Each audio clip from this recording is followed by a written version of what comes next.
নীল ষষ্ঠী। কারা কারা আজকের দিনে নীল করেছো অবশ্যই কিন্তু আমাকে কমেন্ট করে জানিও।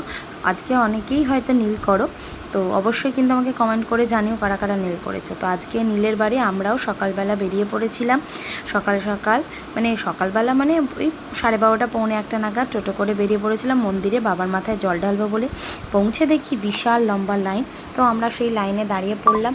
ভেবেছিলাম তোমাদেরকে বাবার দর্শন করাবো, কিন্তু এতটাই ভিড় ছিল ভেতরে যে সেটা আর করাতে পারিনি।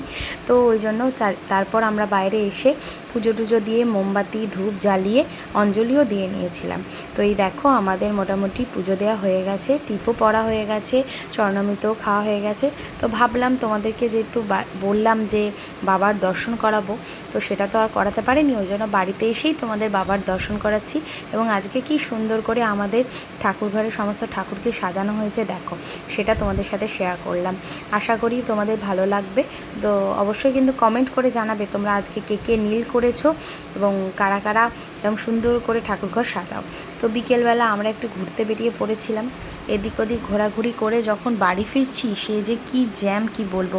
আজকে আমাদের এখানে এই নীলের বার মাথায় জল ঢালার জন্য বিভিন্ন রকম ডিজে নিয়ে বিভিন্ন রকমের সবাই দলে দলে লোক যাচ্ছে। তো রাস্তায় ভীষণ জ্যাম ছিল, সেই জ্যাম জট কাটিয়ে অবশেষে আমরা অনেক লেট করে বাড়িতে এসে পৌঁছালাম। তো এই ব্লগটা যদি তোমাদের ভালো লেগে থাকে অবশ্যই কিন্তু এটা লাইক করে